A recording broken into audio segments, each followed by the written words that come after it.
Steve. This is not Steve. What happened to Steve? Now, this is Steve, and welcome to Minecraft.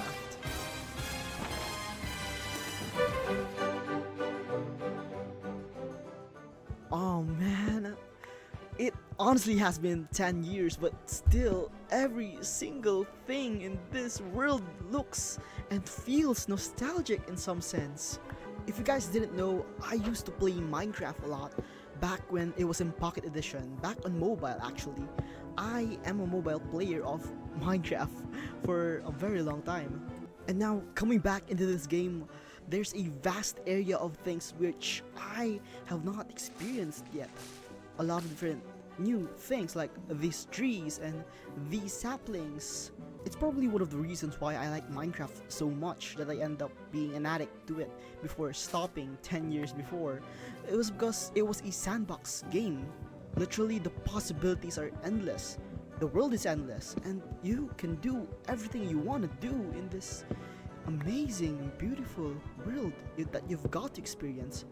But before that, we must gear up as fast as possible, because over up in this distance is where our future base will reside. As you overlook this valley of cherry blossom trees, you get to see this amazing mountain view and this single but lonely island in the middle of it. And that is where our future base will be. I do have several ideas as to what base I would like to build, but I'm not sure of it yet. But for us to do that, we must first start gearing up.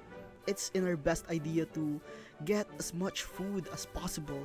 It's probably one of the best things that we are in need of right now. This hunger bar isn't gonna find itself full any moment now. And roughly, we can get around almost 2 stacks of bread. Now in the business, we call that. This, however, I see it usually on YouTube. You have to block up 4 blocks, I think, just to be sure. And then you have to just smack him. Get there. Oh my god, that was close. You have to be really careful. You have to be really careful. Essentially, over to the next village that we're going through is where our mini base will be located at. As we climb these mountains and waters, there over the distance is where we'll find the next village. Conquering these chickens, parkouring these lands, grazing to the pastures. No, look at this, bad gush. Not that time. One more. And now if we take a look at the side of this village, we can see the area where I would want to make my little shack in. It's this mountain lakes of some sort. Now, up in here in this sort of a slope is where we would want to build it. This is because of this sort of a river in this area or in this vicinity where it is very essential. This river is very essential to the overall look of the build, especially with the reference images that I am looking at. However, of course, I would need to at least clear this very area, also explore the caves and such, because I need stuff, I need gear so bad. Maybe a shield should be a good idea before entering these caves. There's so many mobs. But for the meantime, I think that the best idea for now is to at least get all of our gear in, and then proceed to getting all the blocks that we will need later on when we are building. It is now time to set up, and we shall enter our progression montage. Cue it.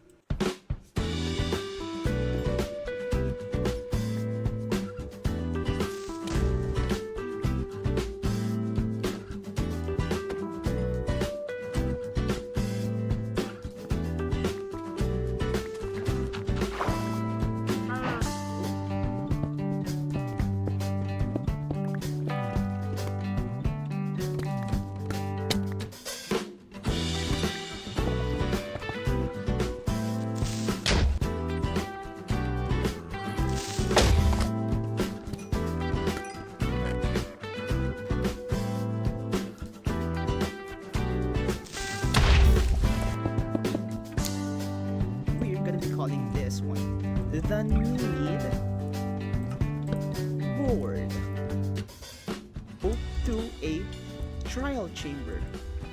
Complete. Armor setup. Get diamond.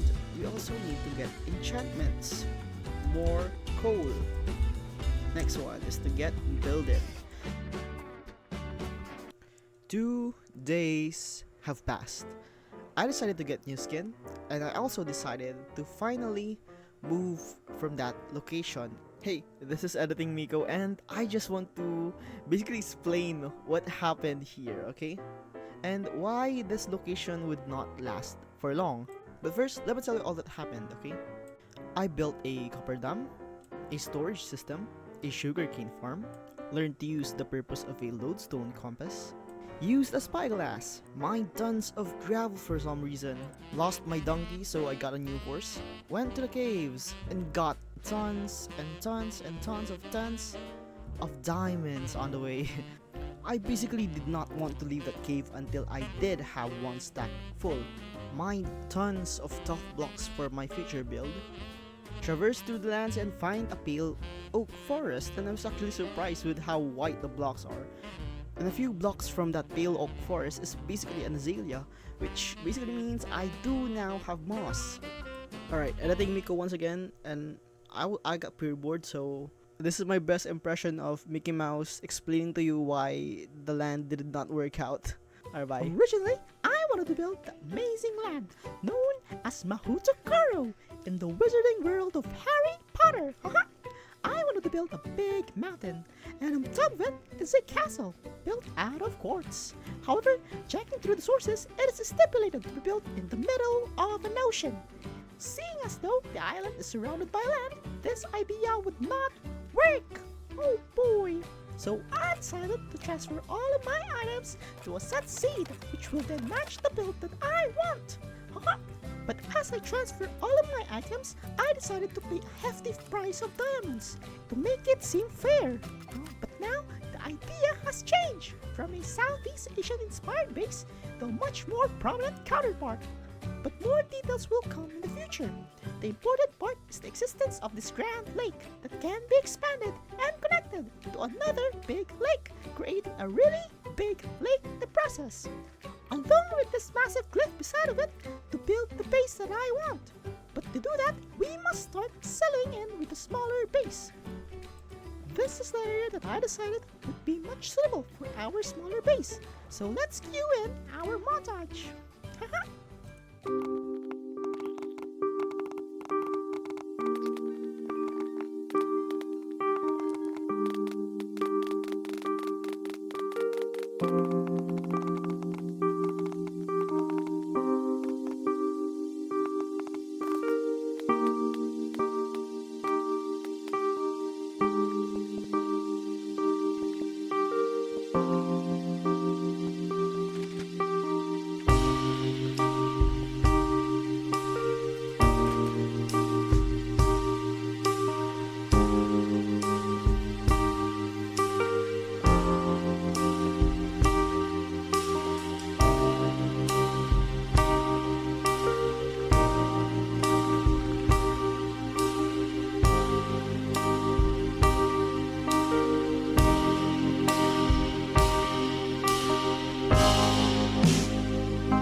After the long days of work, I can now finally name this horse Buckbeak. This is because this whole hut has been made entirely and inspired entirely by Hagrid's hut from the Harry Potter movies and the Harry Potter series. As you can see, I did have the small like farms or like the small pumpkin patch where, you know, Buckbeak got. And aside from that, I also did the two different huts that Hagrid have. You have the bigger hut and then the smaller hut on the side of it. Personally, I think that the outside speaks for itself, but the inside is where I believe the money shot truly is. You've got these bird cages everywhere, or animal cages everywhere, and barrels for storage, where I believe this will be my early game storage for the meantime. And then you've got books, and you've got chairs to sit on, and then you have a fireplace. Beside it are furnaces, which you can cook a lot of different stuff, and also on the side of it are cabinets and stuff. Aside from the main salas, on the side of it is another room where all of my personal belongings will be in, like my chest, my personal chest, and my beds. Now, moving on the outside, there's a lot of different issues that I did have come across when I was building this. The roof is very much not a straight triangle. It goes up and then downwards on a curve. It's very much what you call as exponential. It's very exponential in its curve. So that's a hard thing that I had to polish in my creative world, trying to do different roofs, as well as trying to think of different ways which I could create those curves that I am seeing. Aside from that, basically I had to stitch different versions of the same house. That is because different houses or different designs of the houses exist for those different types or different movies. So basically I had to stitch up different details of the house together in order to make an accurate representation of Hagrid's hut. Now, I believe that the house is beautiful during the day. However, I think that it is much beautiful when it is fully at night. As you can see the moon on the background, and then how it looks alive and well and lightful. Is that a word? Iridescent. When it comes to this dark black background, it just looks amazing. This is basically the tone that I wanted to build with this house with.